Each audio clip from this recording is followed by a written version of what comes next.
एक लड़की जिसने गलती से ऐसा मैजिक चला दिया जिसने उसकी माँ को पत्थर बना दिया। अब उसके पास सिर्फ एक ही रास्ता है, विच बनना। लेकिन प्रॉब्लम यह है, कोको को मैजिक के बारे में लगभग कुछ नहीं पता, न स्पेल्स न रूल्स और न ही उन खतरनाक सीक्रेट्स के बारे में जो जादूगरों की दुनिया छुपा कर रखती है। फिर भी अपनी माँ को बचाने के लिए उसे यही रास्ता चुनना होगा और आज उसकी नई जिंदगी की असली शुरुआत होने वाली है। तो guys, welcome back to Senpai explain और विच हैट एटेलियर एपिसोड 2, जहां कोको पहली बार विचेस की दुनिया में कदम रखेगी। अगले दिन सुबह कोको की आंख खुलती है और वह खुद को पेगासस कैरेज में पाती है। कीफ्री ने उनके लिए ही कैरेज बुला रखी होती है और बताता है कि सफर लगभग खत्म होने वाला है। थोड़ी ही देर बाद कोको दूर देखकर हैरान रह जाती है क्योंकि सामने एक बहुत ही खूबसूरत और अलग सी जगह नजर आ रही होती है। कीफ्री कोको को बताता है कि वही उसका अतलिया है और आज से वही कोको की नई पढ़ाई की जगह भी होगी। अंदर पहुंचने के बाद कीफ्री कोको को समझाता है कि उसके घर की चिंता करने की जरूरत नहीं है। उसने घर के आसपास मैजिकल सीज लगा दी हैं जो जल्दी उगकर पूरे घर को सुरक्षित कर देंगे। फिलहाल किसी को भी उस पत्थर बने घर के पास जाने देना ठीक नहीं होगा। ये सुनते ही कोको उदास हो जाती है। उसे अपनी माँ की याद आ जाती है और वह रोने लगती है। वह कहे कि उसने अपनी माँ से वादा किया था कि वह उन्हें कभी अकेला छोड़कर नहीं जाएगी, लेकिन अब वही सबसे दूर आ गई है। कीफ्री उसे समझाता है कि यह सब उसकी गलती नहीं थी, उसने जानबूझकर कुछ नहीं किया था। फिर वह कोको को मुंह धोने के लिए पानी देता है, लेकिन कोको फिर हैरान रह जाती है क्योंकि पानी किसी बर्तन में नहीं बल्कि हवा में तैर रहा होता है। वह पूछती है कि ये क्या है। तभी वहां एक लड़की आ जाती है और उसे बताती है कि ये एक वेपर बबल है। ये मैजिक हवा की नमी को इकट्ठा करके पानी में बदल देता है। वह कोको को दिखाती है कि इसे कैसे इस्तेमाल करते हैं। कोको ये सब देखकर काफी इंप्रेस हो जाती है। उस लड़की का नाम तेतिया होता है। जब कोको उसका शुक्रिया अदा करती है तो तेतिया भी उसे शुक्रिया बोलने लगती है। दोनों एक दूसरे को बार बार थैंक यू बोलने लगते हैं। तभी एक दूसरी लड़की आकर तेतिया को रोक देती है। ये लड़की रिचय होती है। कोको नोटिस करती है कि दोनों के पास पेन और इंक मौजूद हैं। तब वह पूछती है कि क्या ये दोनों भी विचेस हैं। तेतिया बताती है कि वह दोनों भी कीफ्री की स्टूडेंट्स हैं। फिर वह कोको से पूछती है कि वह किस अतलिये से आई है, लेकिन कोको बताती है कि कल तक उसने कभी कोई स्पेल ड्रॉ ही नहीं किया था। ये सुनते ही तेतिया और रिचय दोनों हैरान रह जाती हैं। उन्होंने कोको के बारे में अफवाह सुन रखी होती है, एक ऐसी आउटसाइडर लड़की जो फॉरबिडन मैजिक इस्तेमाल करने के बाद भी अपनी यादें बचाने में कामयाब रही। तभी कीफ्री वहां आ जाता है और कोको को एक विच वाली ड्रेस देता है। उसके बाद वह कोको को मैजिक का इतिहास समझाना शुरू करता है। कीफ्री बताता है कि बहुत पहले मैजिक किसी एक खास ग्रुप तक सीमित नहीं था। उस वक्त हर इंसान मैजिक का इस्तेमाल कर सकता था, बस स्पेशल इंक और कुछ पैटर्न्स की जरूरत पड़ती थी। लेकिन धीरे धीरे लोगों ने मैजिक का गलत इस्तेमाल करना शुरू कर दिया। बहुत सारे खतरनाक और तबाह कर देने वाले स्पेल्स बनाए गए। इसी वजह से कुछ अच्छे विचेस एक साथ आए और उन्होंने फैसला किया कि मैजिक का राज दुनिया से छुपा दिया जाए। उन्होंने आम लोगों की यादों से मैजिक मिटा दिया और सिर्फ अपने डिसाइपल्स को ही इसका ज्ञान दिया। इसी घटना को डे ऑफ द पैक्ट कहा जाता है। तब से दुनिया ये मानती आ रही है कि सिर्फ कुछ चुनिंदा लोग ही मैजिक कर सकते हैं। कीफ्री बताता है कि अगर सच्चाई सबके सामने आ गई तो दुनिया फिर से वही पुरानी गलतियां दोहरा सकती है।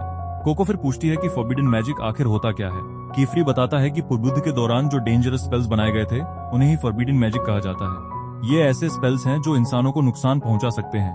कोको कहती है कि वह फॉरबिडन मैजिक के बारे में सब कुछ सीखना चाहती है क्योंकि जब तक वो उसे नहीं समझेगी तब तक अपनी माँ को बचाने का रास्ता भी नहीं समझ पाएगी।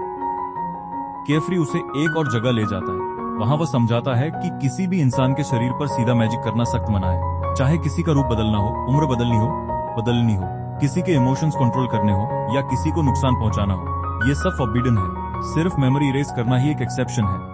इसलिए आमतौर पर स्पेल्स गाड़ियों, लैंप्स या दूसरी चीजों पर कास्ट किए जाते हैं। थोड़ी देर बाद कीफ्री कोको को एक मैजिकल विंडो दिखाता है। जैसे ही वह विंडो से गुजरती है उसके सामने पूरा नजारा ही बदल जाता है। अब वह एक खूबसूरत झील के पास खड़ी होती है। दूर एक बहुत बड़ी टावर नजर आ रही होती है। कीफ्री बताता है कि उस टावर का नाम टावर ऑफ टोम्स है। दुनिया में जब भी कोई नई मैजिक बुक लिखी जाती है उसकी कॉपी तुरंत उस टावर में पहुंच जाती है। ये सुनते ही कोको को अपनी पिक्चर बुक याद आ जाती है। वह तुरंत टावर जाकर उसे ढूंढना चाहती है, लेकिन कीफ्री उसे रोक देता है। वह बताता है कि टावर में घुसने के लिए लाइब्रेरियंस के ट्रायल्स पास करने पड़ते हैं और उसके लिए पहले पढ़ाई करनी होगी। कीफ्री कोको को समझाता है कि मैजिक सिर्फ फॉरबिडन स्पेल्स तक सीमित नहीं है। दुनिया में बहुत सारा ऐसा मैजिक भी है जो लोगों की जिंदगी बेहतर बनाता है और शायद उसे पहले उस तरह के मैजिक को सीखना चाहिए।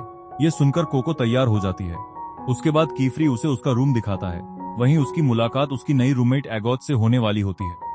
शुरुआत में एगोत नजर नहीं आती, लेकिन कुछ देर बाद वह अचानक खिड़की से उड़कर रूम में आ जाती है। कोको उसे देखकर अपना परिचय देती है, लेकिन एगोत का व्यवहार ज्यादा फ्रेंडली नहीं होता। वह कोको को आउटसाइडर कहकर बुलाती है और साफ कह देती है कि विच बनना इतना आसान नहीं है। एगोट बताती है कि उसने सालों तक मेहनत की है, रोज प्रैक्टिस की है, कई टेस्ट दिए हैं, तब जाकर वह यहाँ तक पहुंची है। उसके हिसाब से को जैसी आउटसाइडर के लिए विच बनना नामुमकिन है, लेकिन कोको भी हार नहीं मानती। वह कहती है कि उसे सब कुछ नहीं पता, लेकिन वह कोशिश जरूर करेगी। एगोट तब उससे कहती है कि कल से उसका टेस्ट शुरू होगा। शाम को सब लोग खाने के लिए इकट्ठा होते हैं। तेतिया कोको के वेलकम पार्टी की बात करती है, लेकिन कीफरी बताता है कि पार्टी बाद में होगी, फिलहाल सब लोग खाना खाते हैं। खाने के दौरान कोको पहली बार थोड़ा नॉर्मल महसूस करती है, लेकिन उसके दिमाग में अब भी एक ही बात चल रही होती है, उसे विच बनना है और अपनी माँ को बचाना है। अगले दिन कीफरी कोको की ट्रेनिंग शुरू करता है। वह उसे मैजिक के बेसिक कंपोनेंट्स के बारे में बताता है। कोको सीखती है कि हर स्पेल 3 हिस्सों से मिलकर बनता है। बीच में सिगिल होता है, उसके आसपास एसिगन्स होते हैं और सबसे बाहर रिंग होती है। रिंग कंप्लीट होते ही स्पेल एक्टिवेट हो जाता है।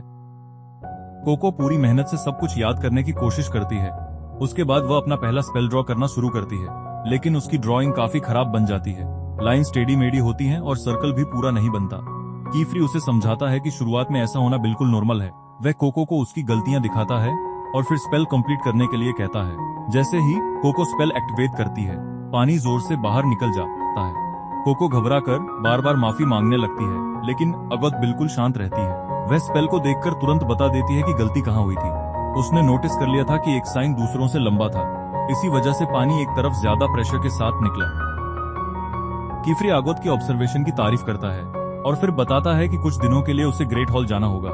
उसकी गैर मौजूदगी में एगोट ही कोको का ध्यान रखेगी। ये सुनकर कोको हैरान रह जाती है, लेकिन एगोट साफ कह देती है कि अब ट्रेनिंग का आसान हिस्सा खत्म हो चुका है और उसका असली टेस्ट अब शुरू होने वाला है ना। तो गाइस, यही था विच एट एटेलियर का आज का एपिसोड। कोको ने अपनी ट्रेनिंग शुरू तो कर दी है, लेकिन अब उसके सामने सबसे बड़ा चैलेंज खड़ा है। क्या वह सच में एक विच बनने लायक है? क्या वह अपनी माँ को बचाने का रास्ता ढूंढ पाएगी? और एगोट का टेस्ट आखिर कितना मुश्किल होने वाला है? ये सब हमें देखने को मिलेगा अगले एपिसोड में। अगर वीडियो पसंद आई हो तो लाइक जरूर करना और ऐसे ही एनिमे एक्सप्लेनेशंस के लिए सब्सक्राइब करो सेनपाई एक्सप्लेन को। तब तक के लिए keep chasing your dreams, keep watching anime, and as always Senpai will explain everything.